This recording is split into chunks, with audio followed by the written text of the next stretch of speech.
All right, so welcome everyone to this professional development series. I am Dr. David Sterling Brown. I'm a professor at Trinity College in Hartford, Connecticut, and I'm also a Mellon ACLS Scholars and Society Fellow. And I am very excited to bring this series to you all and to introduce you to today's speaker as well. But first, I want to thank again the Binghamton Graduate School for the opportunity to collaborate and offer this series. And I also want to thank Interim Dean Gretchen Mahler, as well as Associate Dean Andreas Pape and Nicole Smith and Young Curators, who have been helping just to organize things, get things set up, and doing a lot of the behind the scenes legwork. So today, we have with us an amazing PhD candidate from Yale University, Simon Wu. And Simon, if you want to go ahead and join us now, that's fine. But I'm not going to do an in-depth, hey, Simon. I'm not going to do an in-depth review of Simon's bio because it's on the Yale website. It's in the flyer that I sent out. But I do want to say that you all are in for a really great treat because I had a pre-session with Simon that I'm going to reference quite a bit throughout our chat. And I learned a lot from Simon, even just in those 30 minutes. And so I know that we have an hour with Simon right now. So we're very lucky to get his insights. And so I just want to jump right into that. And so to start, Simon, I want to unpack this amazing title that you came up with for this session because you chose it. So what does this, phrase, take the staplers and run mean to you? And what are the origins of that quotation? Yeah, thank you, David and Andreas and Nicole, and for inviting me and having me here. I'm really excited to speak to you all, and hopefully I can be of some use. So I'm excited to answer some of your questions and David's questions as well. This title, Take the Staplers and Run, I was trying to find the exact origins of it, but I think it's one of those things that now exist in like gossip. But if I remember exactly, it's of a friend who was taking a class at NYU by the poet and theorist Fred Moten, who maybe I'm sure many of you are familiar with. It was a phrase that was recounted to me through different layers, but kind of condenses to this idea that when you operate within institutions that are, either weren't made for you or were not made to be supportive to you, be that, a large corporate entity, a large university, that you should create your own spaces using the resources and quote unquote take the staplers and run and kind of do your own thing. So it boils down to me to a cross between a kind of professional ethos where you understand what sort of institution you're working in and use the resources to your own benefit, and also a kind of broader social, even political kind of framework where we're living in a state, that was built on the backs of POC and white supremacy. And within that, if you can take the staplers and run and redirect them towards your own facilities, then it has a kind of like a political meaning behind it too. So those are kind of just the things that came to mind when I was like, okay, maybe we can use this title because I think it's kind of funny too. We can, we will, and we did. And actually your title ends because I knew it was gonna go kind of in that direction, but I was like, I'll wait and see what he says. But I don't know, I had a hunch, and so that's why I wore this Notorious B.I.G. shirt, because I feel like the title is also kind of street in the sense of, the social, the political, and this just idea of having to sort of survive and make space for yourself in places that weren't necessarily meant for you, or places that aren't structured for your survival, in the best sense. Yeah. So Totally. no, that's really cool. So during our preliminary chat, so thinking about again taking the staplers, and now we're gonna run with this conversation. Um, you talked to me about like the different kinds of institutions that you've worked at, and you've been with the Racial Imaginary Institute for a bit. You worked at MoMA, Web3 consultancy, Brooklyn Museum, etc. What kinds of institutions are those? And can you tell me a little bit about your experience navigating those different types of institutions? Totally. Yeah. So, um, when I graduated from undergrad, I studied studio art and art history in undergrad at Princeton. I knew that I wanted to work in and around art and with artists, but I wasn't quite sure exactly how. So I started my first year out of school working at the Brooklyn Museum in the education department. Um, and and from there is when I started working also with a group called the Racial Imaginary Institute that was founded in 2016 by the poet Claudia Rankine that I met David through, and we work together there now. There was a time where I was working for both of them, kind of moonlighting with the Racial Imaginary and then my day job at the Brooklyn Museum. And the Brooklyn Museum itself being, a kind of large, unwieldy sort of museum that has been around for a long time, versus the Racial Imaginary, which does not have a physical space, meets entirely in the apartment of Claudia or just over Zoom as this kind of like amorphous entity. From there afterwards, I started working at MoMA, which was a much more sort of like corporate institution than the Brooklyn Museum. The kind of main difference being that it's just more well-resourced, frankly. That presented its own kind of space with a certain navigation of bureaucracy and a certain presentation of resources. And then more recently, I started working for an organization called Archive, which is a sort of museum sort of project that is using some of the technologies that come out of Web3 to think about how we can create a decentralized museum across different sites. So these are just kind of like examples of different spaces that one might work in and one might navigate in. And they vary in degrees of how well resourced they are, how well they will treat you, how well they will provide mentorship.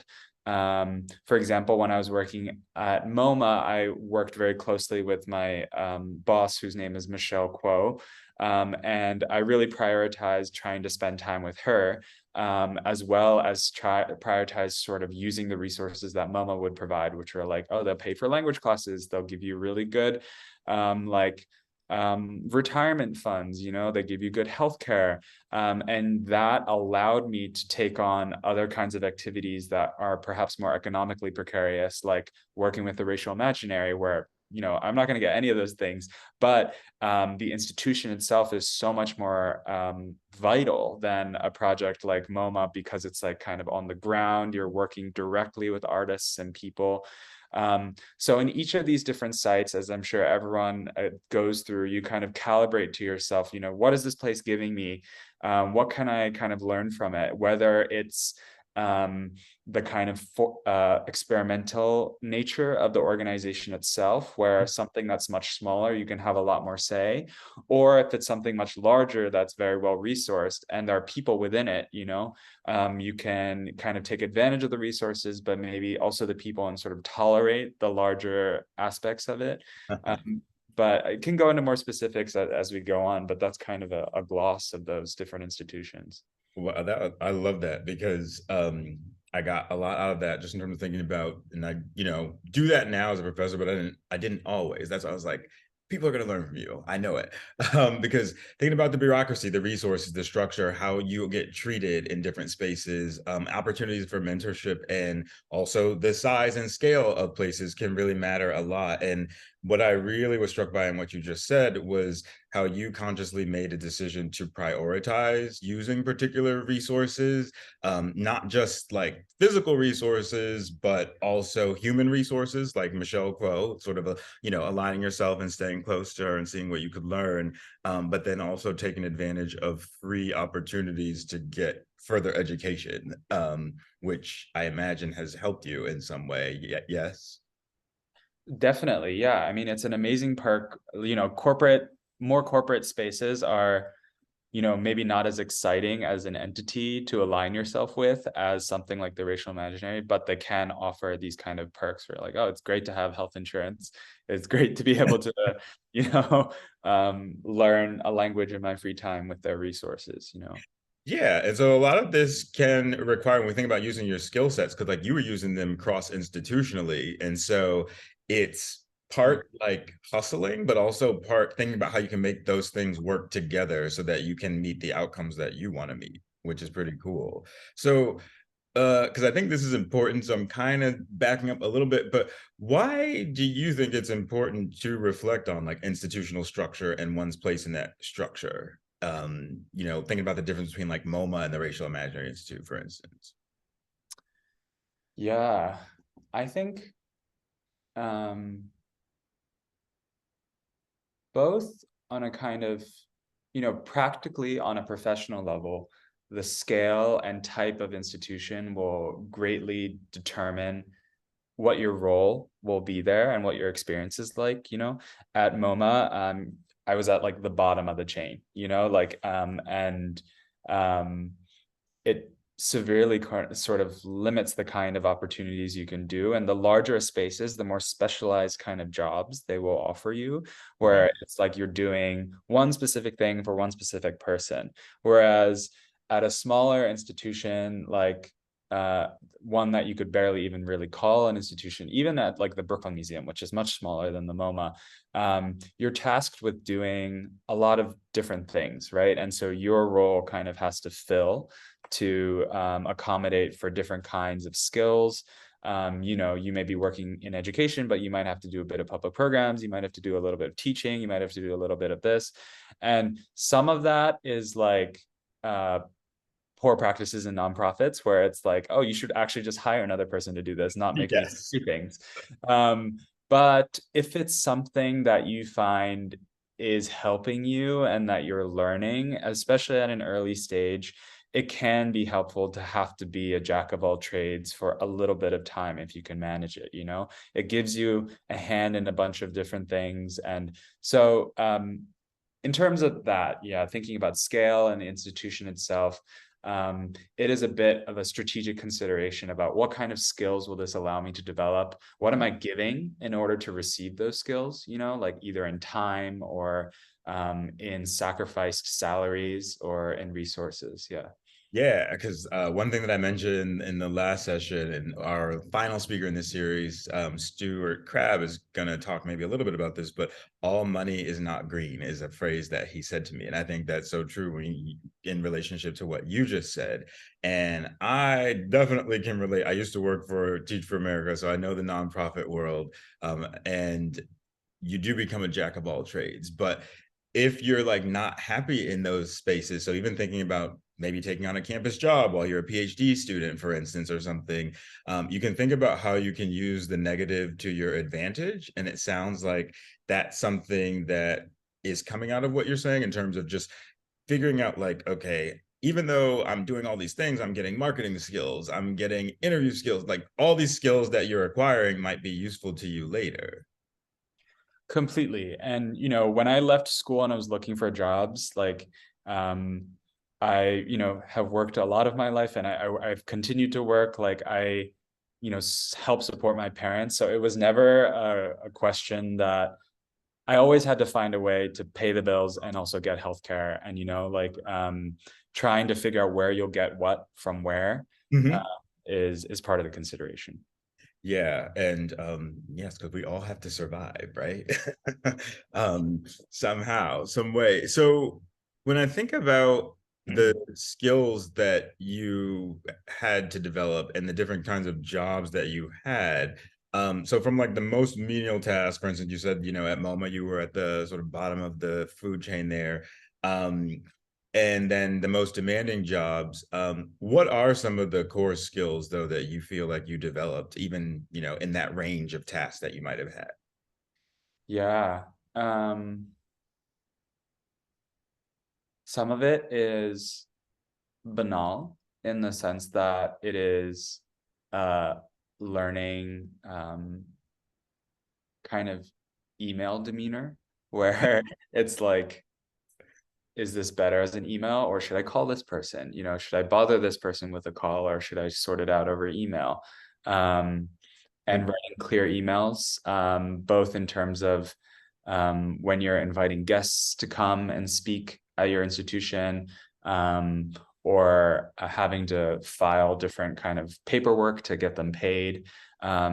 This is just like kind of general bureaucratic professionalese that like you become proficient in. And then I think it's a threshold kind of thing where you're like, you get to a point, you're like, okay, like I know how to do this now. But it's an And important skill. yeah, it really is. I think it's, it's more than, it's like mostly the training of the job, I think. But other kinds of skills are a mixture. Like when you're working in places like museums, you have other sort of banal kind of skills that you learn that might, things like that might resemble like hospitality, like where you're like, if you've ever been a waiter or if you've ever been like, serving tables, then like, when you deal with people in the academic creative space, you're always dealing with some kind of like very revered guest at some point or some revered artist. And it's essentially hospitality where you're kind Yeah. of like entertaining them, you're making them feel comfortable, you're trying to think through what they will feel like. But other skills that come of it, and I think that were really integral for me were at the core of a lot of this is writing skills, Oh, which crucial. between how you're communicating over email, but also at a place like a museum, you're writing wall text or you're writing public facing text. And being able to write for multiple audiences, I think is something that you craft over time in different spaces where you're not going to use the same language if you're talking to academics as opposed to like the general public versus your friends versus your mother versus any of these people, right? And like honing in on like how to shape your language to best communicate to the audience that you want to get to, I think is another sort of skill. Yeah, and that's another thing that's interesting to me because when I was at Teach for America, I was like travel agent, hospitality person, personal assistant. And so you really do wear a lot of hats. And at the time I found it frustrating, of course, because it was my first job out of college and I was not making a lot of money at all, like at all. um, and it was, though, in hindsight, really great training because as you were just talking, this is something that a lot of professors even do today, trying to get their students to understand how to craft emails. Never mind analyze text, but if you're inviting as you said, an esteemed guest to some kind of event and you rub them the wrong way in the first message, it's not a good first impression. Yeah, no, totally. And it felt that when I was at the Brooklyn Museum too, it was my first job out of college and I got to the job and I was like, is this what working is like? I'm gonna make 20K a year. That's what I was making at Teach for America, basically. Yeah, I was like, I'm gonna make 20K a year and I'm gonna sit here and type emails. But yeah, I don't know. You kind of cobble together different things and Yeah. And you realize like you're just starting out and there's a progression in life and so that works in the workaday world too. So looking at your CV, you know and you talked about this when we chatted, like you've been sort of entrepreneurial and how you just manage your approach to your professional trajectory. What does being entrepreneurial in this sense mean to you, and how is it a productive or generative way for people to operate in relationship to their professional identities and goals? yeah, I think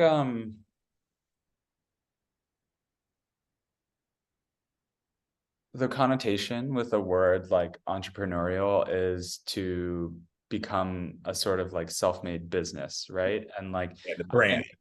yeah, in some ways, I, I think that is a way to think of it, like in some ways you are advocating for yourself, you are being professionally selfish. I've always heard that like when you feel that you're doing more for a company than they're doing for you, then maybe it's time to like think about moving on or Mhm. going elsewhere. Um, and so at a like surface professional level, like entrepreneurial means like looking out for yourself in every space because you can, companies won't love you back. You might love a company, but they won't love you back. And but I think on a broader level, like entrepreneurial for me feels like chasing some kind of deeper motivation to yourself, that it's almost funny to use the word entrepreneurial in the art space, because like if I wanted to make money, I would have not gone into an entrepreneurial space. But there are, I feel like, dozens of words that sound kind of trite, like passion or like motivation, but I think those are approximations for what feels like the thing that really drives you. And it might be something like a deep, enduring interest in art. It might be an enduring interest in increasing the access to the art. It might be an enduring interest in just like curiosity and knowledge, right? And like whatever it is, it might be a couple things, right, that you calibrate, and arranging your situation so that you can achieve that, kind of irrespective of exactly how work sets you up, right? You kind of look through work to get to that thing, right? And you set up an assemblage of different activities for yourself. Like, that thing doesn't make me any money, but I love it, like it is so close to my goal thing. And then this other thing is like, oh, it's not really, but maybe it makes me money, and maybe it'll like help me get there otherwise. So for me, I think entrepreneurial means being able to look at your life in that way, where at the center of it is your deeper motivation or passion, and then you kind of cobble together everything else to help support that, rather than like, no one, you like, sometimes I know there's the phrase like you dream your dream job, but then people say like, oh, I don't dream about working or whatever, but you do dream about a passion or something, and then you let yourself be in spaces where you'll work towards it or something. I think you just crystallized life for me in that, because having the deeper meaning and the motivation be the center of it, I think is key. Because to your point about, when it's time to go from a place, I kind of know that when I find it hard to get up in the morning, because like I love what I do, but when it's hard to get up in the morning, that to me is also a sign. It's like something's gone and it may be time to move on. Yeah, and your body will tell you so much. I feel like, in the sense I that, know. yeah, like you don't need to know what your motivation is. I think it's really hard to put into words, but Yep. your intuition will tell you something, right? You're like, oh, this doesn't feel quite right, And I think entrepreneurial also means learning to like listen to the cues that you're giving yourself, like be observant about what you like about your job, what you don't like, how your body feels in the morning going there or not. Like, those things will give you clues towards the motivation or passion, even if you can't put them into words, Yes. And I follow like all these sort of psychologists on Twitter and stuff, and something that they say is you don't always need to know or be able to explain why you want to go or why you need to leave a place, but when you feel you need to leave, you should leave. You can figure it out later or it'll come to you later, but you don't necessarily have to have those answers right away. So another question I have for you, because you've been involved and are involved in a lot. And so this question is kind of simple, but maybe not. But what motivates you? And I'm asking that question because I think it's important for folks who are tuning in to know what articulating the source of what really drives you is and why it matters.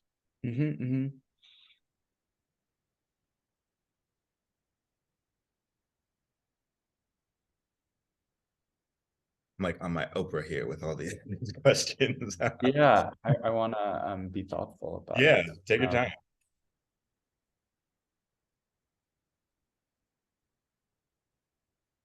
I think on the surface, what motivates me is like, an enduring interest in art and ideas, and those are the spaces where I feel like I can sort of like pursue those kinds of questions. But I think the motivation also comes from like a moment where I think of this moment where I bought this like Telfar bag thing, which many people maybe know about, of this like kind of symbol of, you know, Beyonce. queer, yeah, Beyonce, Oprah, this kind of like symbol of like queer Black, you know, creativity and allegiance with it. Um, and Telfar himself is a designer who is very much inspired by his mother's fashions, from who, you know, migrated here to the US from Libya, and then, you know, would shop at places like Century 21 or like Talbot's. And I promise there's a point to this, but you know, but he would sort of take them and then made this sort of Telfar bag that came out of it. And then the first time I showed it to my mom, she was like, "How much did you pay for this?" I was like, I paid like 150. She's like, "It's not even real leather." um, and like the kind of gap between the world of art and ideas that I was coming into, the kind of like space of like queer politics, or kind of like BIPOC politics and identity politics, that felt really vital to me. And then to my mother, who has just like an entirely different perspective, who's perhaps more like Telfar's mother, you know, an immigrant. So in some ways, I think what motivates me is trying to navigate the rift that I encountered between the way that like art and queer politics and cultural politics like ignites my ideas, and then the kind of allegiance that I feel towards my family and towards the sort of people beyond myself, and people like my mother who you know, have different levels of access or interest even in those spaces. So maybe that's a roundabout way of saying that I feel like access, both like the way that art and ideas make me feel, and then access to those art and ideas are things that are some of the ways that they motivate me. No, that made a lot of sense to me, because it that motivation is really coming from within you. And so, to use that word that I know people use a lot, but I think that's where you really can sort of locate and access passion, because it is attached to your being and like who you are and these things in your life that are really important and matter to you. Yeah, and like it's rooted in like, how do I understand the kind of like generational or migrational rift that opens from immigration, you know, like um to, you know, ways that where people are pulled apart via family, but you kind of want to stay together regardless Yeah. somehow. So those are just I think some of the things that of interest that pull me forward in opportunities I look for. Okay. Well, thank you. No, that was actually quite rich. And I love the sort of visual there with the Telfar bag. And I think people, when they hear Beyonce saying she's in her bag, they're going to think of Simon Wu now. Oh Um, no. That's a good thing. It's a good thing. So when we had our pre-session chat, though, also you talked about prioritization, which I think is really, really, really crucial for people who are doing doctoral work, and also people who are doing undergraduate work, or just in whatever you are in your life. And so you noted something that I thought was really powerful. You said that you know what work not to do. And I thought that was such a concise way to frame an important approach to how we go about doing our own labor. And I was just wondering if you could unpack that statement and maybe tell us a little bit about that mindset that you have, and why it's important to know what not to do for one's own personal growth. Yeah, and I think it's a kind of thinking that is different for different sort of settings. But say take something like grad school, which I took like 5 years after undergrad before I went to grad school, and it really made me approach school in a different way, in the sense that uh, at a practical level, it's something like, okay, if you're assigned however many books a week to read, you have to make a calculation for grad school. It's like, is this book going to be on my generals? You know, is this book of interest to me for my dissertation or something? Is it of general interest to me? And that would sort of like calibrate the degree of time that you can spend on it, right? It might be something that you can kind of suss out that like, oh, this doesn't feel like it's going to be directly related to me. And then you'll just kind of do a skimming kind of strategy, right? While you'll read the full introduction, and then you'll read topic sentences of the rest of the chapters. So in the grad school setting, it's something like that, where it's like you can't, belabor yourself reading every single word. It's just like physically impossible, and I'm sure many of you have already developed strategies like these, but it's also a process of learning to know yourself, where I learned like from undergrad, I learned that like, oh, like class notes for me, like do nothing. Like, I stopped taking very many class notes because I don't know. I once had a lecture from a preeminent academic, Gayatri Spivak, who teaches at Columbia, and for whatever reason, during her lecture, she was like, "No one's allowed to take notes. If you don't remember what I said, like, if you don't walk away with this and remember what I say, like, it's not going to matter. Like, the things that stick with you from what I tell you are the things that are going to matter." And in some ways, I thought about that as an example of like, oh, learning about yourself in terms of like how you learn. Like I'm also terrible at like audio information, so sometimes I record and I transcribe it so I can read the lecture later. Okay. um uh but those are just examples, I guess, in the grad school setting of like learning what work not to do. I think in the professional side, it's more a question around like boundaries, I Hmm. guess, where you might be given,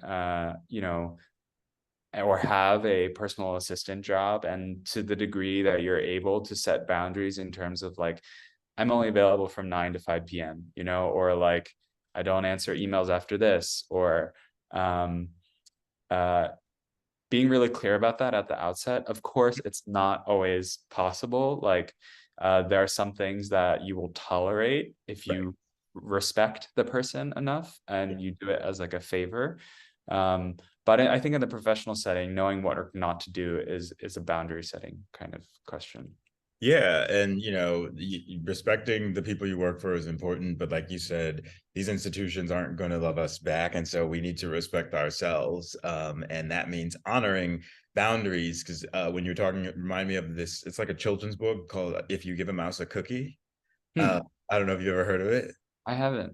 Oh, so just in a nutshell, it's like if you give a mouse a cookie, then it's going to ask you for some milk, then it's going to ask you for a napkin, then it's just going to keep asking you for things, because then it's going to and so like the asking doesn't stop, and so you do have to set those boundaries. And I think and on that note, you're also reminding me of something that Professor Cyrena Johnson-Roulier talked about last week: the importance of honoring one's integrity and remembering oneself, not forgetting oneself in the professional process. And so you had also discussed with me previously, like the importance of knowing yourself and being honest with yourself when you're thinking about either your passion or the kind of work that you do.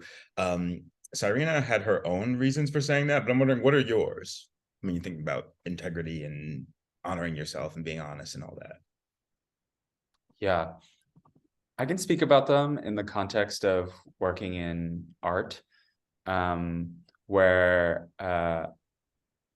because there are a lot of ways that one can participate in the art world, from being a curator, to being an artist, to being a critic, um, that there are lots of um, opportunities for things that are conflicts of interest, right? Where uh, there are other sort of things where, like, if you're a trustee on a museum and then an artwork that you own is now collected by the MoMA, and it might raise the value of your own collection, or something like that. Or if you're a critic and you've, like, championed an artist for a long time, and then you go into a commercial setting and then start selling the work of that artist, it can be kind of murky about uh, your integrity as a critic. And I don't think that it's entirely avoidable, because people do lots of different things in the art world. And I think you just have to be aware of it and have a gut check. You're like, is the thing I'm doing like insider trading? Like, where the example I gave was like when I was about to leave, I got an offer to do an exhibition at a gallery in Chelsea called David Zwirner when I was at the end of my second year at MoMA. And my mentor there, you know, was excited for me. And then she also recommended, she was like, I think you should leave MoMA. You know, this is an opportunity, but also in terms of a conflict of interest, where if MoMA as a neutral body collecting art for the future has a employee who's curating a show at a gallery that they might acquire work from, it might present that MoMA has a bias towards certain galleries in terms of when they're trying to collect art for the, you know, that they value as good for all society. Admittedly, you know, these things kind of already happen. Like, you know, there are curators who have dinners with all these galleries. It's a social network, you know, people know each other. But I feel like I took away from that. My mentor was really like, integrity is so important in the art world. And like, if people see you as being someone who is trying to like play both sides, or like has a sort of implicit commercial interest to your academic interests, like it can kind of just jeopardize, you know, maybe cynically your brand, but more cynically, like but more holistically, like your passion, your reason for being there, right? Like, you're not there to try to, I mean, you're trying to make money, you're trying to survive. Of course you want to make money, but not in a way that like games the system or kind of like messes with the system in that way. Yeah, and integrity, and that word is important for, I think, all professions, all people, whether you're an actor, professor, anybody, because it really keeps you grounded, and it also keeps you in tune with who you are. Because once you start straying away from that, it's very easy to look in the mirror and be like, "Who am I?" And become very distant from oneself. Something else you said though that I just want to highlight, because I think it's a gem and it's also important, is you mentioned the word mentor. Like, having mentors in any profession that you're in is incredibly useful and valuable too. How do you go about sort of establishing those kinds of relationships? Because it's a skill, sort of. Yeah, I think that you know, we mentioned this word entrepreneurial before, but I think another, maybe a more accurate way to describe it in the way that I've navigated it, has always been a desire for collaboration. Yeah. Like, I've always wanted to work with other people, collaborate with other people, learn from them. If they are someone who, you know, has published multiple books and awards, then, and you're just out of school, you will understand that like it will involve a bit of legwork on your own, but you'll kind of like absorb from them otherwise. But for example, like the curator that I work for at MoMA, Michelle Kuo, she used to be the editor of this magazine called Art Forum. And I had read her writing, I'd known of her as someone that I felt I could learn from. And then when I won this like award through the Asian American Arts Alliance, they let me pick a mentor. So then I reached out cold to her because I was like, hey, I got this money, they can pay you, will you be my mentor? um, uh, and at the root of this, I think, is making friends, being a nice person, being a humble person, and like True. listening to people.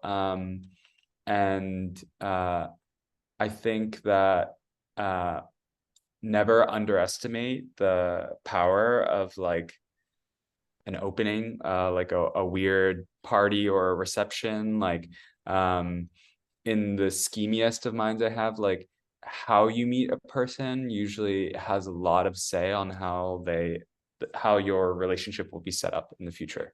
You know, Mhm. and if you're friends with someone, then that is if you're friends with someone first, then that is a much more fruitful relationship than a really like rigid kind of like, you are my mentor, I am just but a humble pupil, like I think there are elements of that that already will continue to arise in friendship, of course, but I Yeah. think the I guess like the the kind of like condensation of what I'm saying is like it helps to just like make, friends around these things and collaborate with your friends. They don't have to be like really fancy people, just like making friends with your own people. I see. Yeah, Question. we'll come down to the questions in a second.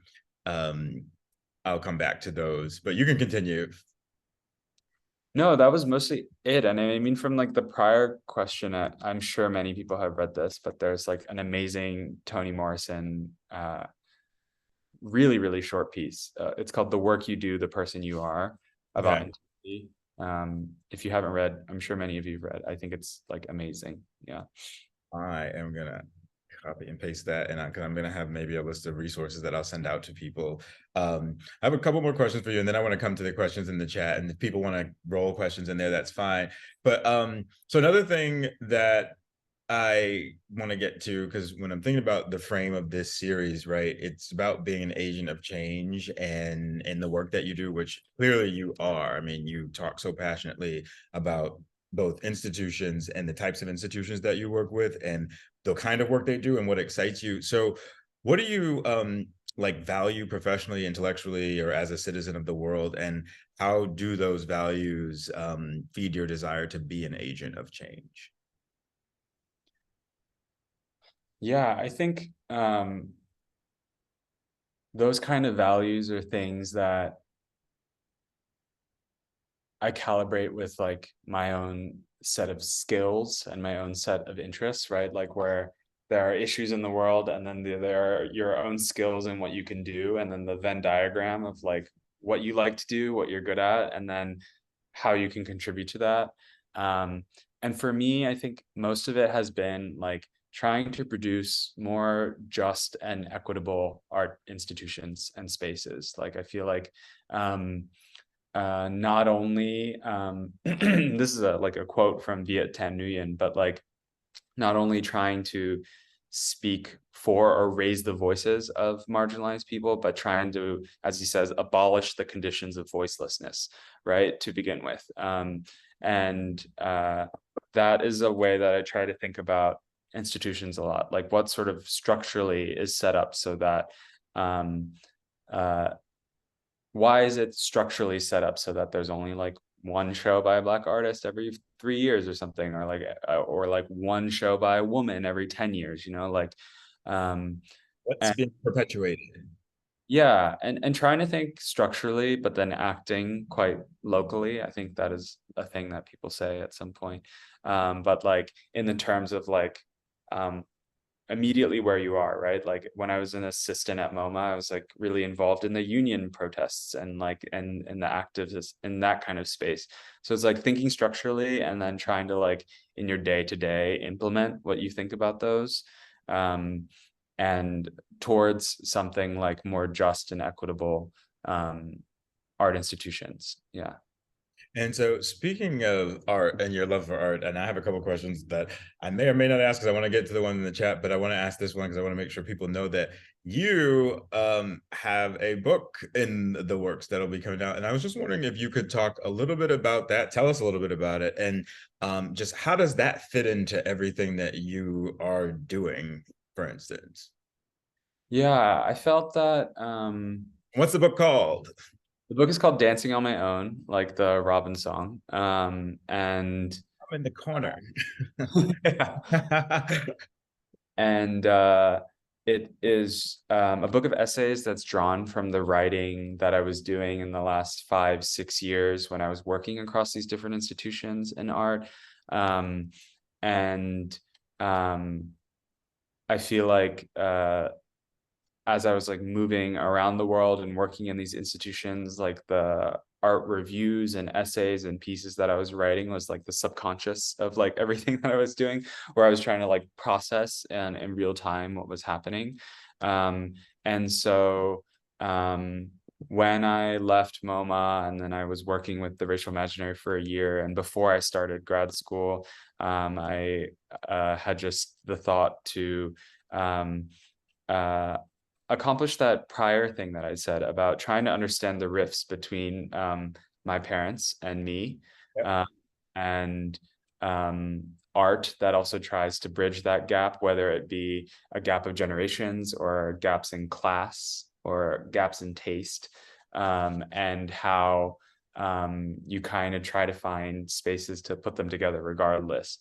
So the book is a collection of essays that looks at things like Telfar bags and like queer parties, the history of like Chinatown art collectives, trying to think through the art, my relationship to my family, and then artists who also think about their relationship to their family. Yeah.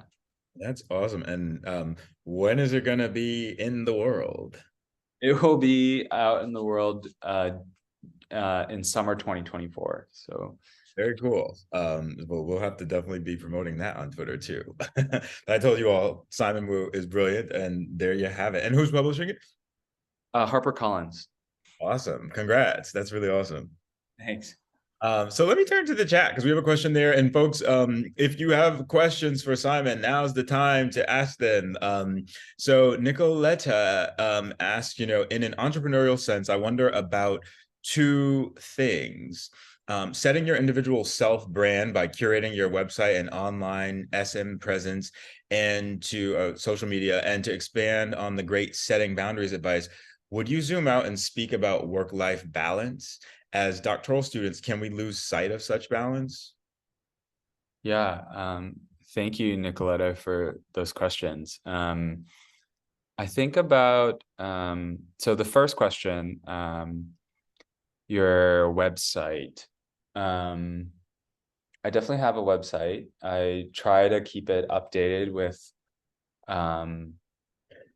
that whatever your most salient intellectual product is at the time, whether it's like, oh, mostly exhibitions. These days, I try to update it mostly with my writing.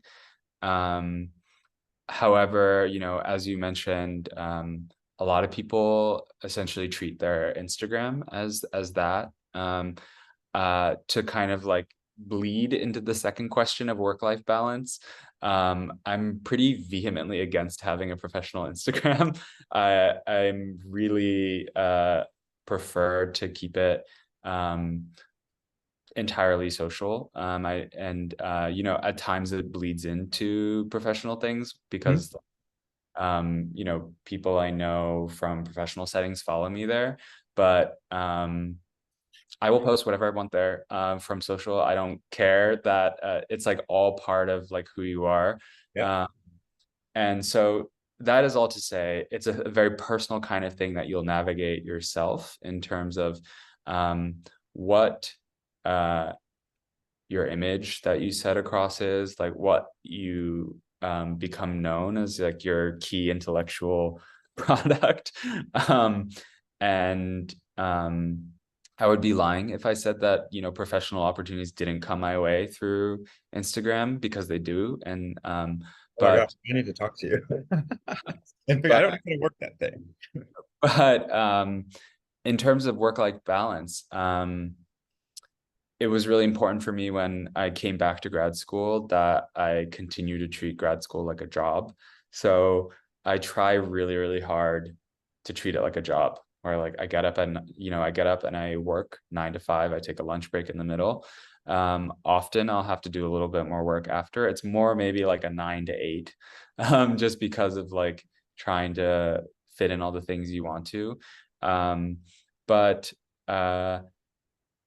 it's a calculation that you're always going to be making, right? And I think a morbid but like helpful calculation I always make is like, if I were to perish from this earth in a year, what would I change about what I'm doing right now? And if I have to make a calculation between like reading a couple more pages or like seeing someone that I love, definitely see the person that you love. Like the book doesn't, like the pages, whatever, like, you'll manage. Yeah. Again, like that's so important to the point you make about prioritization. And also, I think something that I wanted to add, just listening to you talk, is, it's important to remember that we evolve as people. And so, as you're thinking about how you have these different spaces, whether it's an Instagram account or a website, that should evolve with you too. And so, like everything that you have on there today, it might not be on there tomorrow. Um, uh, because it might not matter as much to when you talked about that question of like, what is your image? What do you feel comfortable with in terms of portraying about yourself? All of that stuff should evolve with you. And is there another question or is that just a comment? Let's see. Oh yeah, you're welcome. Um, and I love that too. Treat grad school like a job. Having the experience with the nonprofit world also helped me do that because I had to work sometimes 80 hours a week. And so doing the 9 to 8 a couple times a week, it was okay, even though it was hard because it was like, I thought grad school was going to be not like Teacher America, but in the end, those things do work out. How do you set your boundaries though, to sort of think about the time management and being I guess a human being and having that work-life balance? Like, what does that look like for you? Setting those boundaries, reinforcing them. Yeah. I think part of it is trying to learn how you operate. For a long time, I didn't have email on my phone. Okay. Uh, and it was just like, if you're gonna pay me to have my phone, then I'll have email on my phone. Especially for a MoMA, like I refuse to keep email on my phone. Good for you. Yeah, I was like, you don't pay my cell phone bills, so why should I do MoMA work on my phone? And that's very logical. I mean, it makes total sense. And like, it's maybe seen as like being like difficult at the time, or like your boss, but people like, sorry, I don't do email on my phone. Like, it's just not something I prefer to do.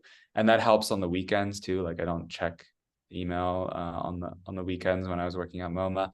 Admittedly, I have it on my phone now. Like, I do check it. Like, but it's like little things like that where you kind of game yourself into it. And of course, you have to mitigate this with like I feel like the undertone of it is like fear that you'll lose your job, right? Like, how much can you set your boundaries without feeling that you're going to lose your job? But I Yeah. don't know, like Yeah. navigate. Yeah, so you have to be reasonable about how you set the boundaries on some level, but you have to consider like really what matters to you because if for a job it's a deal breaker that you don't have email on your phone, but let's say that's something that you really need to do for reasons that pertain to your own mental health or whatever it might be, then you got to do what's best for you. And when people, because that happens a lot, when you set boundaries, people often will interpret that as you being difficult. And what's really the trick there, though, is that they're being difficult and not respecting your boundaries. Therapy. Yes. Yes, for sure. And we do have time for a couple more questions for Simon, but I'm going to ask one while we wait. This is the last one that I have for you. So, just even in your life right now, like how are you maximizing your skill set? When I think about the title of this series, maximizing your PhD skill set, and particularly into relationship to what you see to your professional trajectory, how are you maximizing your skill set? Yeah. One practical thing is that like after I sold the book and then I got into grad school, I was really trying to think whether I wanted to stay um, in grad school. But then talking through it with friends, they're like, okay, it's a job you can't lose for 6 years. You'll get healthcare. And then I've been treating my term papers as drafts of the book chapters. Oh, that's awesome. So and then I use the library here. And then I, try to use Yale funding to travel in the summers for different research related both to the book and other things. So you kind of like figure out a little assemblage that like works for you in terms of maximizing your skills. But I also think it took me a while to realize that I actually like to write. And when I learned that, uh, it allowed me to be more selective about the kind of writing projects that I take on, and be more true to like the kind of writing that I want to produce. Hmm.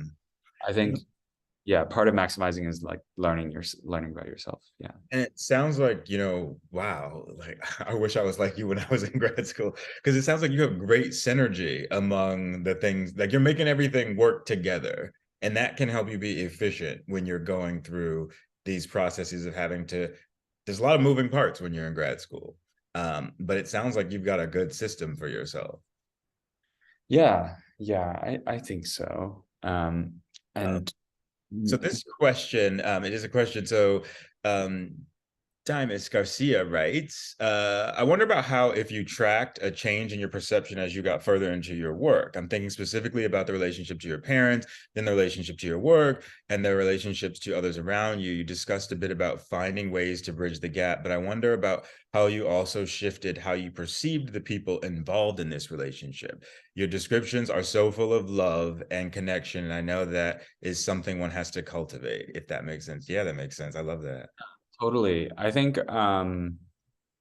uh recommend therapy to everyone. I feel like I have done some of these like reflections in therapy, where like one thing I think I used to maybe feel a lot more worried for my parents, I guess. Not in a like financial sense, but a like more like a social sense, where I was like, oh, they're here. Like, I hope they have a community. I hope they can figure it out. And then my therapist was like, you can definitely help them that way. But also maybe you don't need to infantilize them, in the sense that they were entrepreneurial enough to, uproot their life from a different country and start over here. So like, give them a little credit for like They're how gonna be okay. they're like, they will be okay. And that was a big perception shift. I was like, so that what it changed was that like I could continue to help my parents, but it didn't have to have this tinge of like a sort of indebtedness or fear. It could be something like, I was like, oh, okay, like they'll be okay. Like we'll work together on this or something. So yeah. Well, first of all, shout out to the therapists of the world, and thank you for being so vulnerable and sharing that with us, because I think it's such a great tip. But again, I just learned from you, because I know that fear. I'm a former first generation college student, and my parents, working class parents, and so I felt this pressure, like I've got to. But you're right, like they got us here, so like they're gonna be okay. It's good that we have them in mind and want to help them. But could you put your website in the chat, just so people, if they want to check it out, they could? I think that'd be really cool. And Yes. we are just about at time. So I want to thank you, Simon, so much for this engaging conversation. I hope the folks that tuned in learned a lot. Our next session in this series is going to be on this Friday with Romarilyn Ralston, who is another really awesome powerhouse figure. And so I hope folks will tune in. We're going to talk a lot about just all kinds of things, reinventing oneself, imposter syndrome, et cetera, et cetera. So thank you so much, Simon. And thank you all for tuning in. Take care, everyone. Thank you. Bye.